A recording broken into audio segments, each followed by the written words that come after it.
Unless Brett Kavanaugh is impeached for lying under oath, which he very clearly did, the guy is almost certainly going to be on the Supreme Court for multiple decades because of the Republicans and good old Joe Manchin's shamelessness.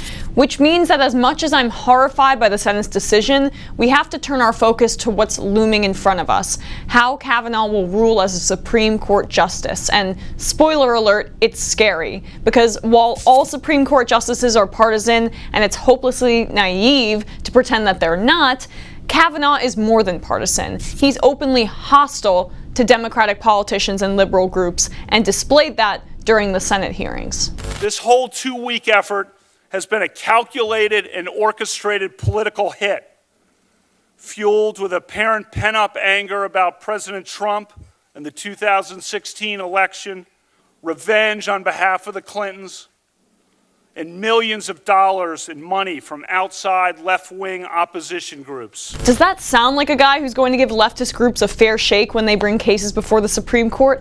Obviously not. And it's not just because he's irate and indignant about the confirmation proceedings. His judicial history tells the story of someone who ruled not based on merit, but on partisan politics. So much so that he used this incredibly right-wing framing when discussing a case where he sided with a Catholic nonprofit group, Priests for Life, when they didn't want to cover birth control for their employees. It was a technical matter of filling out a form. In that case, with that, they said filling out the form would make them complicit in the provision of the abortion-inducing drugs that they were, as a religious matter, objected to. So he says that that's purely because he was using the nonprofit's wording, but anyone who wasn't entirely backwards on women's issues would have adjusted that wording. Kavanaugh was just staying on brand, a brand that is defined by an awful history with women, and his shaky stance on Roe v. Wade certainly hasn't helped. But Susan Collins says he won't overturn it. Wow, that makes me feel a whole lot better. His stances on campaign finance reform equally as abysmal. In 2009, Kavanaugh declared unconstitutional decades-old limits on large contributions to nonprofit groups spending in federal elections.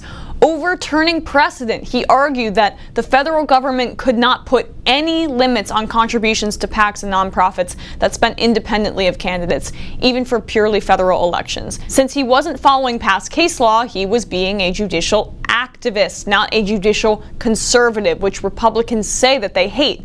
But since it was in the service of big money, it sounds like they don't mind very much.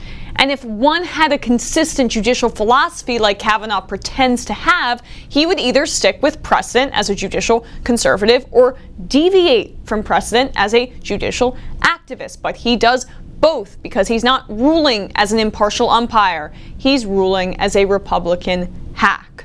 So when it comes to guns, when sticking to precedent favors the Republican Party, he's all for it. In a 52-page dissent, Kavanaugh carved out a position that is strongly in favor of gun rights and strongly skeptical of any new or novel limitations on gun ownership that break with tradition.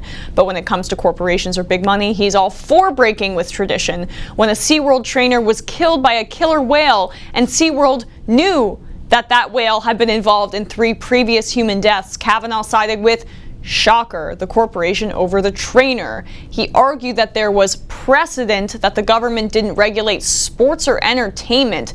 That is simply false, and SeaWorld is not sports or entertainment. The guy is inconsistent time and time and time again, and when you pair his naked partisanship with his open hostility to progressives and liberals that he proudly displayed during the hearings, you get a toxic mix of a Supreme Court justice.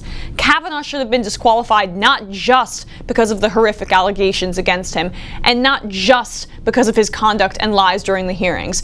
He should have been disqualified because he is a partisan actor masquerading as a judge.